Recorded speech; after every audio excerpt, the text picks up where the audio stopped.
नमस्कार दोस्तों, मैं हूं कुलदीप यादव। स्वागत करता हूं आपका संकल्प स्टडी पॉइंट पे। दोस्तों, जैसा कि मैंने आपको कल बोला था कि यूपीएसआई के लिए और अदर जो एग्ज़ाम है, पीईटी है और आपका सुपर टेट है, जूनियर एडेड वाली जो भर्ती है, इन सभी के लिए मैं एक जीएस की प्रीवियस ईयर के क्वेश्चंस लेके आऊँगा। ओके दोस्तों, तो वही आज हम लोग क्लास लेके आए हैं। और ये जो क्लास है हमारी सिर्फ आपका यूपीएसआई के लिए नहीं, आपका यूपी ट्रिपल एस सी का जो पैट का पेपर होने वाला है उसके लिए, आपका सुपर टेट, जूनियर एडेड और आपकी जो अन्य होने वाली भर्तियां हैं। सपोज़ मान लीजिए कि यूपी पीसीएस का जो भी एग्ज़ाम है उसमें भी ये जो क्वेश्चन है आपको बहुत मदद करेंगे। और इन क्वेश्चन को हमारा जो करने का तरीका रहेगा वो सिर्फ और सिर्फ इनको ओरली या सिर्फ सीधे आंसर नहीं लगाना है, इनके बारे में डिटेल नॉलेज हमें प्राप्त करनी है, जिससे एक एक क्वेश्चन से हमें कम से कम 5-5 चीज़ें हमें ऐसी जानने के लिए मिलें जो कि हमारे एग्ज़ाम पॉइंट ऑफ व्यू से काफ़ी महत्वपूर्ण है दोस्तों। ओके दोस्तों, तो हम लोग स्टार्ट करते हैं। तो हमारा जो आज पहला क्वेश्चन है वो है, निम्नलिखित में से कौन शुक्ल यजुर्वेद की संहिता है? पहला ऑप्शन है हमारा वाजसनेयी, दूसरा है मैत्रायणी, तीसरा है तैत्तिरीय और चौथा है काठक। तो शुक्ल यजुर्वेद की हमारी संहिता है। संहिता किसको कहा जाता है?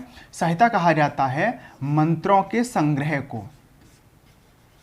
मंत्रों के संग्रह को संहिता के नाम से जाना जाता है। और जैसा कि हम लोग देखें, यजुर्वेद जो है हमारे 4 वेदों में से एक है और इन यजुर्वेद में यज्ञों के मंत्र दिए हुए हैं। क्या दिए हुए हैं? यज्ञों के मंत्र दिए हुए हैं। और इसके 2 भाग हैं, एक आपका शुक्ल यजुर्वेद और दूसरा है हमारा कृष्ण यजुर्वेद। एक है शुक्ल और दूसरा है कृष्ण। ये जो शुक्ल यजुर्वेद है ये हमारा कौन सी शैली में है? पद्य शैली में है।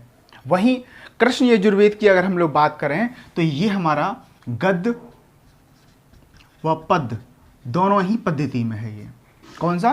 कृष्ण वाला।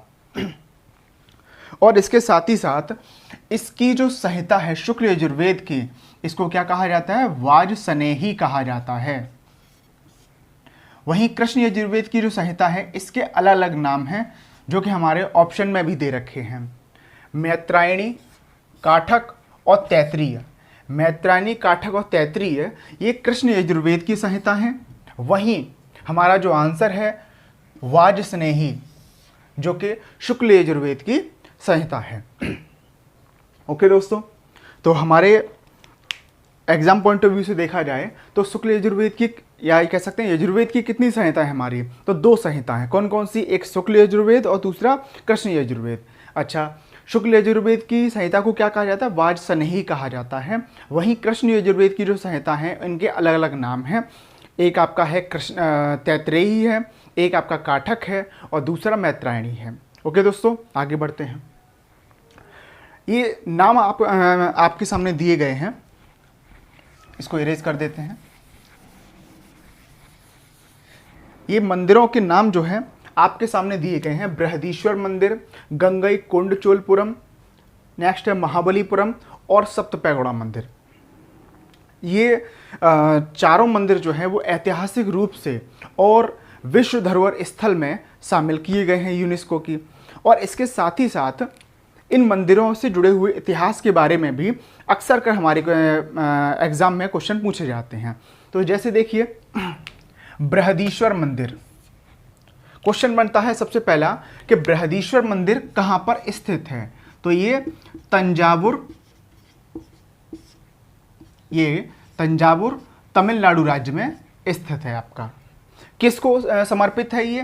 तो भगवान शिव को ये समर्पित है। कौन सा मंदिर? तंजावुर मंदिर।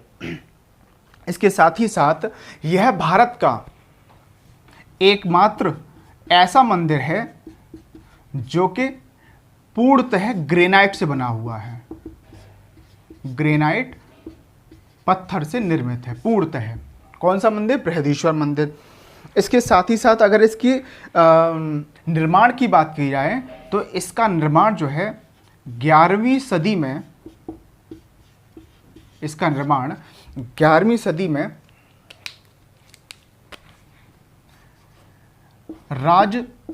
राज के द्वारा किया गया था। ओके दोस्तों, तो बृहदीश्वर मंदिर कहां पर स्थित है? तंजावुर में है आपका। किसको समर्पित किया गया? ये भगवान शिव को समर्पित है। और यह भारत का एकमात्र ऐसा मंदिर है जो पूर्णतः ग्रेनाइट पत्थर से निर्मित है। इसका निर्माण जो है 11वीं सदी में किया गया है। और इसका निर्माण किसके द्वारा किया गया है? तो वो राज के द्वारा किया गया है। राज प्रथम, फर्स्ट, इनके द्वारा इसका निर्माण किया गया है। ओके, आगे आते हैं। नेक्स्ट है आपका, इसको इरेज कर देते हैं हम लोग, थोड़ा सा जगह की कमी है हम लोगों के लिए। गंगईकोंडचोलपुरम। गंगईकोंड का जो शाब्दिक अर्थ होता है, इसका शाब्दिक अर्थ है गंगा को जीतने वाला, जीतने वाला। गंगईकोंड का अर्थ होता है गंगा को जीतने वाला। और ये इस मंदिर की स्थापना चोल वंश के राजा, इस मंदिर की स्थापना चोल वंश के राजा राजेंद्र प्रथम के द्वारा की गई थी।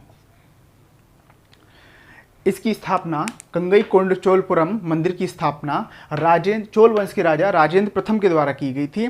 और राजेंद्र प्रथम ये ऐसे व्यक्ति थे जिन्होंने भारत में सबसे पहले नौसेना का विकास किया था। ओके दोस्तों, तो भारत में नौसेना का विकास किसने किया था? राजेंद्र फर्स्ट ने किया था। ओके, और अपने नौसेना के अभियान में इन्होंने श्रीलंका, मालदीव और सिंगापुर के क्षेत्रों को भी जीत लिया था अपनी नौसेना के अभ्यास से।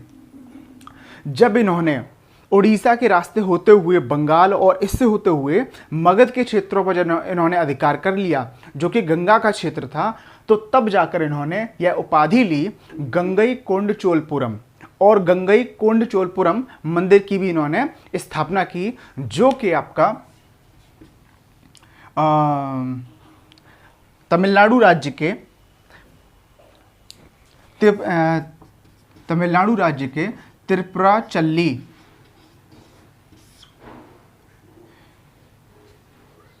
जिले में स्थित है। त्रिपुरापल्ली जिले में स्थित है। कहाँ पे? तमिलनाडु राज्य के। निर्माण किसके द्वारा किया गया है? राजेंद्र फर्स्ट के द्वारा इसका निर्माण किया गया है। और इसकी अगर शैली की बात की जाए तो ये द्रविड़ शैली में निर्मित है। कैसी शैली में? द्रविड़ शैली में निर्मित है। और इसकी जो स्थापना की गई थी वो 1025 ईस्वी को की गई थी। ओके दोस्तों, अगर हमने बृहदीश्वर मंदिर के बारे में अभी सुना हो तो बृहदीश्वर मंदिर की स्थापना कब की गई थी? 11वीं सदी में की गई थी। वहीं गंगईकोंडचोलपुरम की कब की गई थी? 1025 में की गई थी। इसका अर्थ क्या होता है? गंगा को जीतने वाला। स्थापना चोल वंश के राजा राजेंद्र फर्स्ट के द्वारा की गई थी, जिन्होंने भारत में सबसे पहले नौसेना का विकास किया था। भारत की जो नौसेना है वो अपना अग्रणी कोई मानती है किसी व्यक्ति को, तो वो राजेंद्र फर्स्ट को मानती है। ओके, यही पहले स्थापना करता है भारत में नौसेना के। इस मंदिर की जो शैली है वो कौन सी है? द्रविड़ शैली में इस मंदिर का निर्माण किया गया है। और यह तमिलनाडु राज्य के त्रिपुरापल्ली जिले में स्थित है। अगला आते हैं हम लोग महाबलीपुरम का मंदिर और सप्त पैगोड़ा मंदिर। तो सबसे पहले हम देखते हैं महाबलीपुरम का मंदिर। ये महाबलीपुरम का मंदिर जो है, इसका पूरा नाम है महाबलीपुरम तटीय मंदिर। ये जो महाबलीपुरम का ये जो तटीय मंदिर है, ये भी तमिलनाडु राज्य के चेंगलपट्टू जिले में स्थित है। तमिलनाडु के चेंगलपट्टू जिले में स्थित है, तमिलनाडु के। ओके दोस्तों, इसको हम लोग हल्का सा इरेज कर देते हैं जिससे हमें प्रॉब्लम ना हो। ओके, इसको भी इरेज कर देते हैं। तो महाबलीपुरम का जो मंदिर है वो तमिलनाडु राज्य के चेंगलपट्टू जिले में स्थित है। और इस मंदिर का निर्माण 8वीं सदी में पल्लव वंश के शासक नरसिंह देव वर्मन प्रथम के द्वारा की गई थी। इसकी स्थापना किसके द्वारा? पल्लव वंश के शासक नरसिंह देव वर्मन के द्वारा की गई थी। और इसकी जो शैली है, इस मंदिर की जो शैली है वो है राजसिंह शैली। राजसिंह शैली में ये बना हुआ है और इसकी स्थापना जो है वो, ठीक है। अच्छा, इसके साथ ही साथ नेक्स्ट है आपका सप्त पैगोड़ा मंदिर। ये जो सप्त पैगोड़ा मंदिर है, सबसे मेन चीज है पैगोड़ा। ये जो पैगोड़ा है इसका वास्तविक अर्थ होता है स्तूप या अवशेषों के ऊपर निर्मित किसी भी स्ट्रक्चर को पैगोड़ा कहा जाता है। जैसा कि बौद्ध ग्रंथों में भी हमने देखा होगा, भगवान बुद्ध की अवशेषों के ऊपर जो स्ट्रक्चर बनाई जाती है उनको स्तूप और कहीं कहीं पैगोड़ा के नाम से भी जाना जाता है। और ये जो सप्त पैगोड़ा है मतलब क्या है कि 7 रथों वाला मंदिर है ये आपका। और महाबलीपुरम का मंदिर और सप्त पैगोड़ा मंदिर ये दोनों एक ही जिले में स्थित हैं। ये सप्त पैगोड़ा जो मंदिर है ये पांडवों को समर्पित है। ये मंदिर पांडवों को समर्पित है, जिसमें सबसे बड़ा जो रथ बनाया गया है वो धर्मराज युधिष्ठिर का बनाया गया है। और इसी के साथ ही साथ द्रौपदी और उनके 5 पतियों का ये मंदिर बना हुआ है। और इसके साथ ही साथ इसकी जो शैली है वो हमारी मामल्ल शैली है। किस शैली में इसका निर्माण किया गया है? तो मामल्ल शैली में इसका निर्माण किया गया है। और इसका निर्माण 640 से 674 ईस्वी में किया गया था। थोड़ा सा हौच पौच हो गया है दोस्तों, लेकिन कोई नहीं, अगर हम लोगों को पढ़ना होगा तो हम लोग जो है थोड़ा सा एडजस्ट कर सकते हैं। तो सबसे पहले देखते हैं बृहदीश्वर मंदिर। बृहदीश्वर मंदिर का निर्माण कहाँ पर किया गया है? तंजावुर में हुआ था। किसके द्वारा किया गया था? राजराज फर्स्ट के द्वारा किया गया था। इसके साथ ही साथ भारत में ग्रेनाइट पत्थर से, पूर्णतः ग्रेनाइट पत्थर से निर्मित एकमात्र मंदिर कौन सा? आपका बृहदीश्वर मंदिर है। अच्छा, और इसका निर्माण, बृहदीश्वर मंदिर का निर्माण 11वीं सदी में किया गया था। वहीं हमारा जो, मैंने इसको इरेज कर दिया है, गंगई कोंड चोलपुरम मंदिर, इसकी स्थापना कहाँ पर की गई है? तो इसकी स्थापना जो है आपका तिरुचिरापल्ली जिला तमिलनाडु में की गई है। और इसकी स्थापना चोल वंश के राजा राजेंद्र फर्स्ट के द्वारा की गई है, जिसे भारतीय नौसेना जो है अपना अग्रणी मानती है कि भारत में सबसे पहले नौसेना का जो विकास किसके द्वारा किया गया है, तो वो राजेंद्र फर्स्ट के द्वारा ही किया गया है। इसके साथ ही साथ महाबलीपुरम का तटीय मंदिर, ये कहाँ पर है? चिंगलपट्टू जिला तमिलनाडु में स्थित है। और इसकी स्थापना 8वीं सदी में हुई थी। पल्लव वंश के राजा नरसिंह देव वर्मन के द्वारा की गई थी। इसकी जो शैली है वो राजसिंह शैली है। वहीं सप्त पैगोड़ा मंदिर जो है, इसकी जो शैली है वो मामल्ल शैली है। पैगोड़ा का मतलब होता है स्तूप। और इसका निर्माण किया गया है 640 से 674 ईस्वी में किया गया है।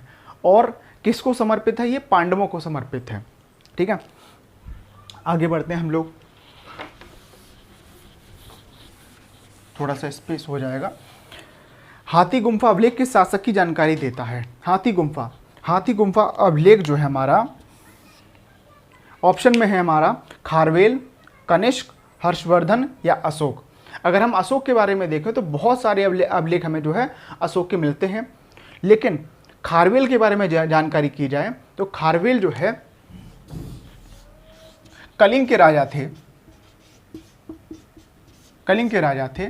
और इनकी जानकारी का जो स्रोत है, इनके बारे में जो जानकारी हमें मिलती है वो सिर्फ और सिर्फ हाथी गुम्फा अभिलेख से मिलती है। सिर्फ और सिर्फ हाथी गुम्फा अभिलेख से मिलती है। किसके बारे में? खारवेल के बारे में जानकारी, जो कि कलिंग के राजा थे। और ये जो हाथी गुम्फा अभिलेख है ये बिना तिथि वाला लेख है, बिना तिथि वाला लेख है। ओके दोस्तों, अब हम लोग इसको इरेज करके आगे बढ़ते हैं। दोस्तों हम लोग नेक्स्ट क्वेश्चन पे चलते हैं। हमारा है, निम्नलिखित में से किन स्थानों में मध्य पाषाण काल में पशुपालन के प्रमाण मिलते हैं। अब बेसिकली क्वेश्चन कहाँ से पूछा गया है, मध्य पाषाण काल से। तो मध्य पाषाण काल में जो पशुपालन के जो साक्ष्य मिलते हैं वो दो स्थल हैं आपके। पहला स्थल है आपका आदमगढ़, आजमगढ़ नहीं, आदमगढ़, आदमगढ़ ये स्थान है आपका होशंगाबाद, होशंगाबाद एमपी में, होशंगाबाद एमपी में। और दूसरे जो इसके साक्ष्य मिलते हैं वो हमारे मिलते हैं बागौर, बागौर भीलवाड़ा जिला राजस्थान में। ओके दोस्तों, तो मध्य पाषाण काल में जो पशुपालन के जो साक्ष्य मिलते हैं वो हमारे दो स्थलों से मिलते हैं। पहला हमारा स्थल है आदमगढ़, होशंगाबाद एमपी में है। वहीं दूसरा स्थल जो है वो बागौर है, जो कि राजस्थान के भीलवाड़ा जिले में स्थित है। ओके दोस्तों, तो अब हम आते हैं अपना सेकंड क्वेश्चन पे, जो कि हमारा काफ़ी महत्वपूर्ण है और यूपी पीसीएस के लिए या आने वाली यूपी एसआई या पैट के लिए ये क्वेश्चन काफ़ी इंपॉर्टेंट है। तो देखिए दोस्तों, इसमें क्या है, समुद्रगुप्त कालीन राजा और राज्य, इससे क्वेश्चन हमारे बन जाते हैं। तो देखिए, पहला है धनंजय, नीलराज, उग्रसेन और विष्णुगुप्ता। और राज्य दे रखे हैं हमें अवमुक्त, कांची, कुस्तलपुर और पलक्का। तो सबसे पहले हमसे हमारी बात की जाए कि धनंजय किस राज्य से संबंधित थे, तो वो जो है कुस्तलपुर से संबंधित थे। इसके साथ ही साथ नील राजा जो है वो अवमुक्त से थे संबंधित। वहीं उग्रसेन जो है हमारे पलक्का राज्य से संबंधित थे। वहीं विष्णुगुप्ता कांची राज्य से स्थित थे, संबंधित थे आपका। तो धनंजय कुस्तलपुर से, नीलराज अवमुक्त से, उग्रसेन पलक्का से और विष्णुगुप्ता कांची से संबंधित थे आपके। किसके समय में, समुद्रगुप्त के शासनकाल में। जब समुद्रगुप्त ने दक्षिण भारत पर आक्रमण किया था तो उस समय ये लोग, धनंजय कुस्तलपुर के राजा थे, नीलराज अवमुक्त के, उग्रसेन पलक्का के और विष्णुगुप्ता कांची के राजा थे। वहीं अगला क्वेश्चन हमारा, यूपी में स्थित सिंधु सभ्यता के क्षेत्र, इनमें से ऐसे कौन कौन से क्षेत्र हैं जो सिंधु सभ्यता के जो उत्तर प्रदेश में स्थित हैं। तो देखिए, कालीबंगा, लोथल, हुलास और आलमगीर, इनमें से तीन नाम जो है हम लोगों को के लिए जाने पहचाने नाम है। सबसे पहला है आपका कालीबंगा। कालीबंगा का अर्थ होता है काली चूड़ियों का बाजार, जो कि आपका राजस्थान में है। लोथल, आपसे पूछा जाएगा कि सिंधु सभ्यता में बंदरगाह के अवशेष कहाँ से मिले हैं, तो वो कहाँ से मिले हैं, लोथल से मिले हैं। सिंधु सभ्यता का एकमात्र जो बंदरगाह वाला जो क्षेत्र था वो कौन सा था, लोथल था। इट मीन्स ये कौन से क्षेत्र में होगा आपका, गुजरात राज्य में स्थित है आपका ये कौन सा, लोथल। वहीं आलमगीर की बात की जाए तो आलमगीर जो क्षेत्र है आपका ये मेरठ के नज़दीक स्थित है, मतलब उत्तर प्रदेश का है ये आपका आलमगीर।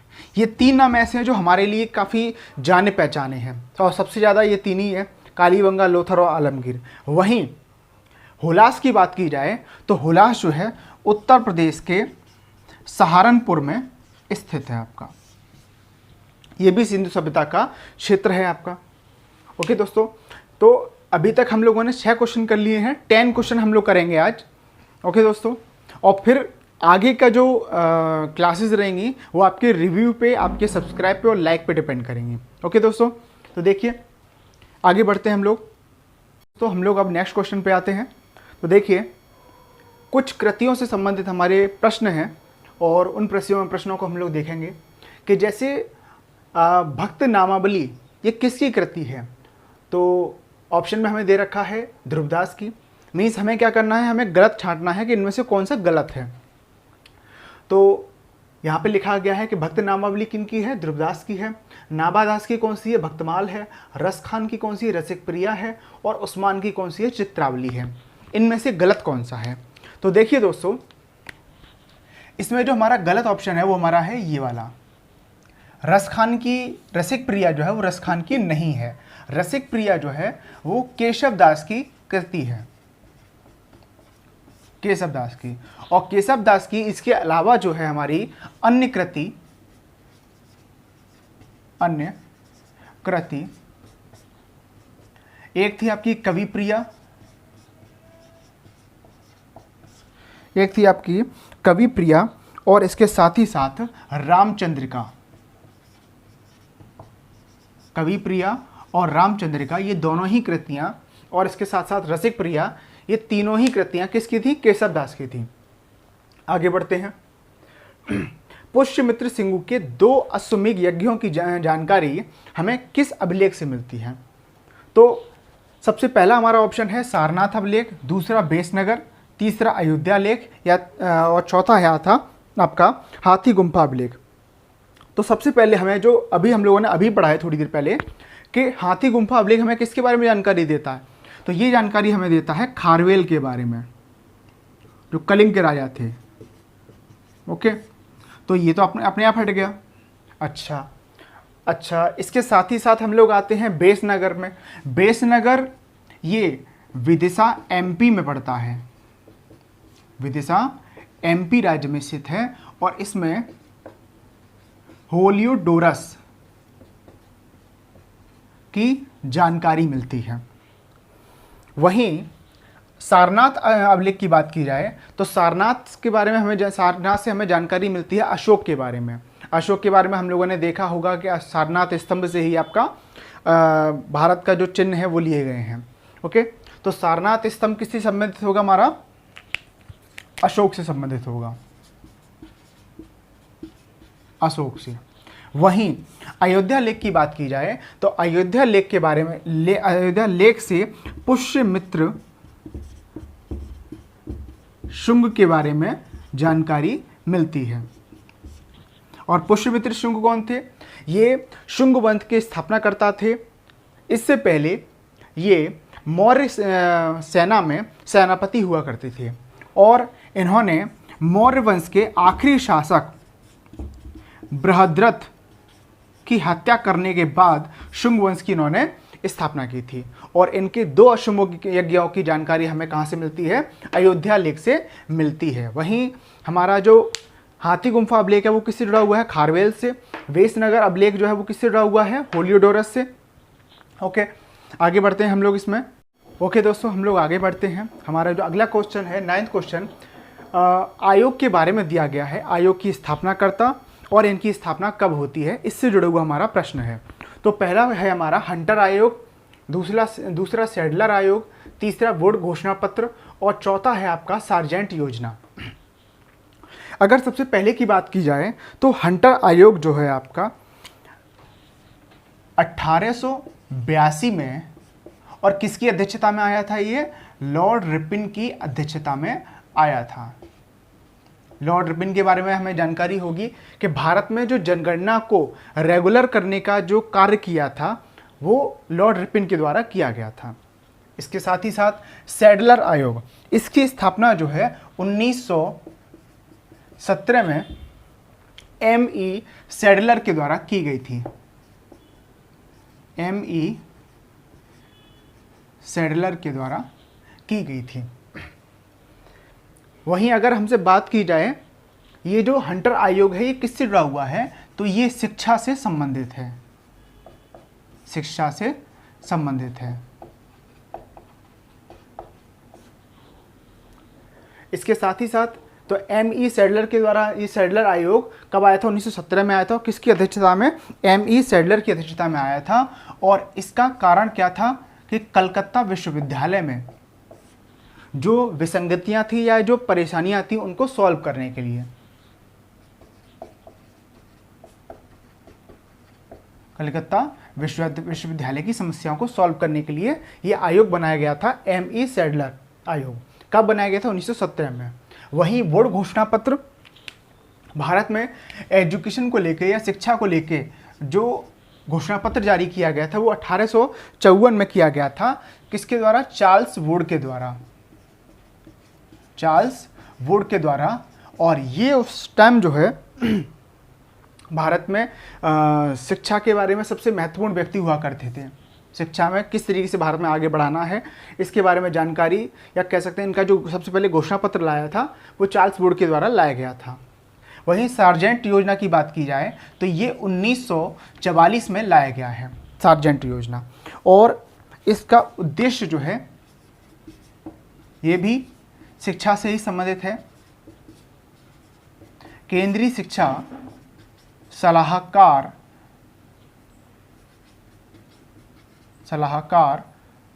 बोर्ड के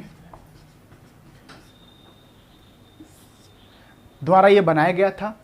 सार्जेंट योजना 1944 में केंद्रीय शिक्षा सलाहकार बोर्ड के अध्यक्ष हैं, इनकी अध्यक्षता में बनाया गया था ये।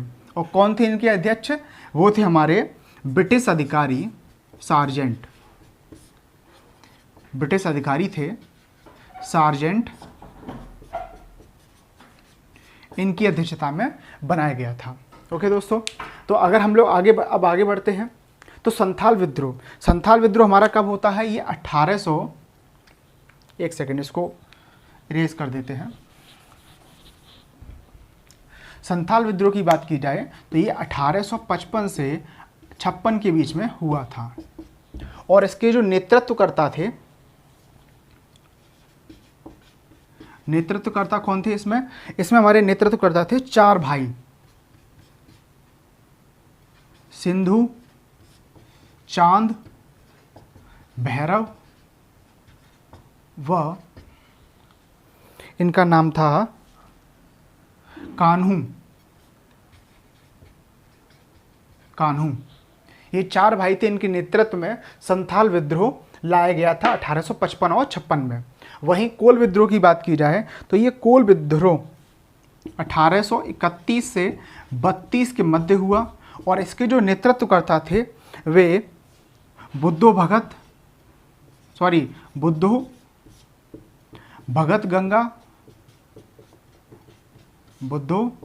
गंगा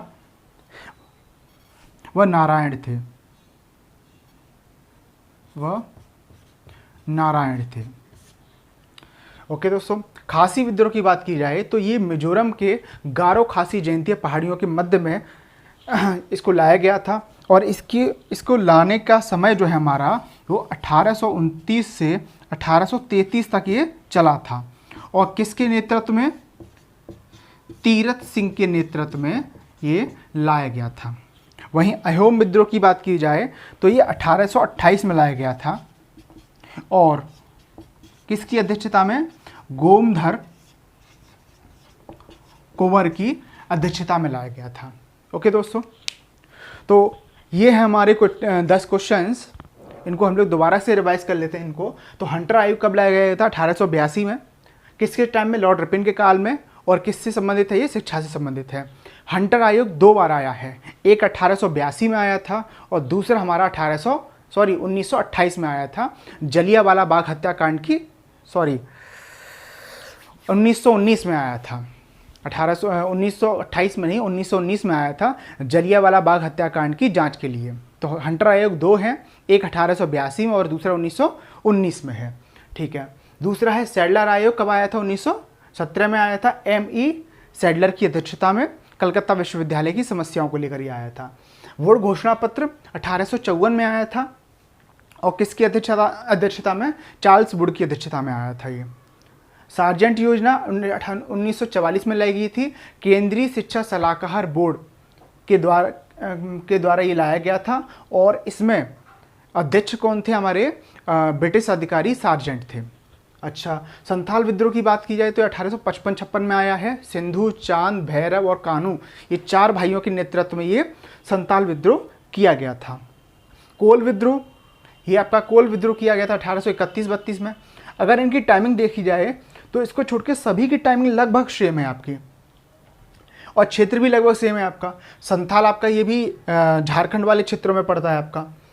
ओके, तो कोल विद्रोह 1831 से 32 के मध्य बुद्धो भगत और गंगा नारायण, इनके द्वारा ये लाया गया था। वहीं खासी विद्रोह की बात की जाए तो ये 1829 और 33 के बीच में लाया गया था, और इसके नेतृत्व कर्ता कौन से थे? तीरथ सिंह थे। अहोम विद्रोह 1829 में लाया गया था और इसके नेतृत्वकर्ता गोमधर कुंवर थे। ओके दोस्तों, तो ये है 10 क्वेश्चंस की सीरीज़, पहली वीडियो है ये।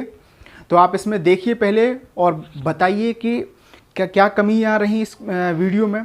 ओके, और किस तरीके से आपके लिए महत्वपूर्ण है, आप इनको भी बताइए और चैनल को सब्सक्राइब कीजिए, लाइक कीजिए। नमस्ते दोस्तों।